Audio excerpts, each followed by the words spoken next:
Voice of Indonesia. Monsieur, voulez-vous nous expliquer quelle est cette mission? En français, je réponds? Non, en français. En français. La mission Pégase consiste à déployer dans la zone Indo-Pacifique un dispositif aérien d'envergure, un dispositif aérien conséquent. C'est une mission que l'armée de l'air et de l'espace effectue chaque année. Cette année, nous engageons 7 Rafales, 5 A400M, 5 MRTT, avec différents objectifs. Le premier, il s'agit de se déployer avec nos partenaires européens, allemands et espagnols par une première partie de trajet, britanniques par une deuxième partie, et on se retrouve tous en Australie pour participer à l'exercice Pitch Black 2024. Après, cette mission Pégase, elle nous permet aussi d'effectuer des escales avec des pays qui sont des partenaires stratégiques de la France, comme l'Indonésie. C'est pour ça que nous sommes ici aujourd'hui. Est-ce que c'est l'exercice ensemble à ici précisément? Oui, l'idée c'est de travailler ensemble, de renforcer l'interopérabilité entre nos deux armées de l'air, et interopérabilité qui est d'autant plus nécessaire et facilitée parce que l'armée de l'air indonésienne va acquérir ou est en voie d'acquérir des matériels que nous avons déjà dans l'armée de l'air française. Donc on a beaucoup de choses à partager, pas seulement en termes de technique, de maintenance, mais aussi en termes d'utilisation de ces matériels, de ces avions. Ce sont les avions d'ailleurs qui constituent l'ossature, le cœur de la mission Pégase, le Rafale, le MRTT, l'avion ravitailleur Phoenix, et la 400M, l'avion de transport stratégique Atlas. Donc ce sont les avions, voilà, en tout cas pour le Rafale et la 400M que va posséder l'armée de l'air indonésienne.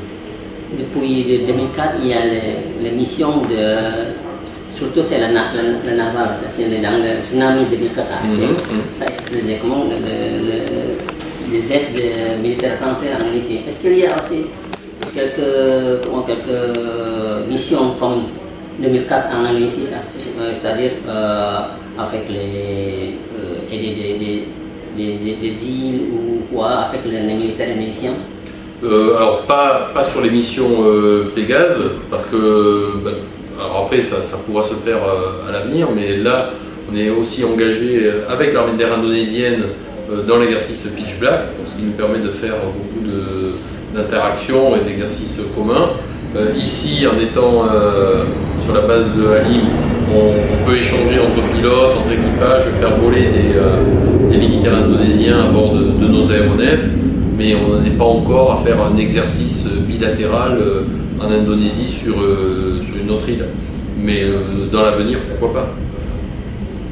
Maintenant, c'est à propos de l'achat de notre contrat avec l'achat de Rafale. Il y a de 42, je ne sais pas, c'est la grande division. Est-ce que c'est le premier avion, c'est en 2026. Après maintenant, jusqu'à 2026, il y a de 3 ans à peu près. Est-ce qu'il y a l'état pour les pilotes ou bien les stagiaires pour les mécaniques, c'est comme ça. Parce qu'avant, c'est l'équipe de l'avion américain et aussi les Russiens. Est-ce que c'est... Oui. Alors après, il y a une partie, je dirais, industrielle qui est dans le contrat, qui sort, je dirais, du scope de notre armée de l'air, mais pour laquelle l'armée de l'air française aide, comme on l'a fait précédemment avec d'autres nations qui ont acheté du Rafale, parce que, comme vous le disiez, il y a toute la partie de montée en puissance pour arriver aux premières qualifications le jour où l'armée de l'air indonésienne va recevoir ses Rafales. Et tout ça, c'est contractualisé, donc je n'ai pas les détails du contrat, mais en tout cas, l'armée de l'air française est un appui de l'armée de l'air indonésienne pour l'aider à arriver au premier rendez-vous. Alors, il y a la formation des pilotes, bien sûr, qui vont changer d'appareil, mais aussi tout l'aspect infrastructure, quelles sont les infrastructures les plus adaptées pour un Rafale, pour un avion A400M. Ça, c'est des choses on peut discuter, réfléchir entre armées de l'air. Ils peuvent s'appuyer sur notre expérience de maintenant plusieurs années d'utilisation du Rafale et de la 400M. Est-ce que, je ne sais pas dans le contrat de l'achat, parce qu'ici nous avons de l'entreprise de l'aéronautique à Bandung, d'Irgantara. Est-ce que dans le contrat ça mentionne que ce d'Irgantara va fabriquer un petit peu de la part de Rafale ici? Alors, j'ai pas les détails moi du contrat, ça il faudrait peut-être demander à Dassault Aviation, mais moi j'ai pas les détails du contrat, je suis pas en mesure de vous répondre là-dessus, je sais pas. Parce qu'ici à Dirgantara c'est déjà bien la part de Airbus, D'accord. Il y a aussi quelques avions combat ici, on a fait aussi. D'accord. Mais en toute honnêteté, je ne sais pas. Je ne sais pas comment le contrat et la répartition de la charge de travail s'est faite entre les Dassault Aviation, les industries locales. Je ne connais pas. Okay. C'est la dernière question. À propos de la situation actuelle au Moyen-Orient et aussi de l'Ukraine et aussi l'Asie-Pacifique et l'Indochine, quelle est la mission la position de la France et aussi dans ces missions? La France est concernée par toutes ces crises. La crise en Ukraine concernée au premier chef parce que c'est la sécurité de l'Europe qui est en jeu.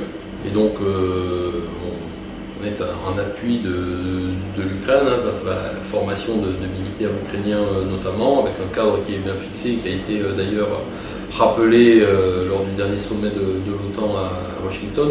Donc la crise ukrainienne en est forcément concernée. La crise au Moyen-Orient aussi, avec la France qui essaie de trouver une position d'équilibre et trouver je dirais les voies de la paix. Et militairement, on a été engagé puisqu'on a participé à de nombreux largages humanitaires dans la bande de Gaza pour aider les populations civiles palestiniennes qui faisaient face à des difficultés en termes d'acheminement de nourriture, comme vous le savez. Donc on a participé aux côtés de nos alliés et en premier lieu avec nos alliés jordaniens. Mais je crois aussi que l'Indonésie a aussi participé à ces largages humanitaires. Il y avait plusieurs. Là aussi, c'est un exemple de l'interopérabilité de nos armées de l'air sur un théâtre d'opération. Et enfin, comme je l'indiquais tout à l'heure dans la conférence de presse, la France est aussi concernée par les enjeux de sécurité en Indo-Pacifique parce que c'est une nation du Pacifique et donc tout ce qui touche à la sécurité globale de cette zone qui est quand même une zone importante pour nos intérêts, notamment commerciaux. Voilà, on s'attache à montrer qu'on est en capacité d'apporter différents types de réponses en cas de crise, des crises humanitaires. Et ces missions Pégase que nous faisons, elles montrent notre capacité d'engagement sur une grande variété d'effets. Ok. Merci beaucoup, monsieur. Merci. Merci. Voice of Indonesia.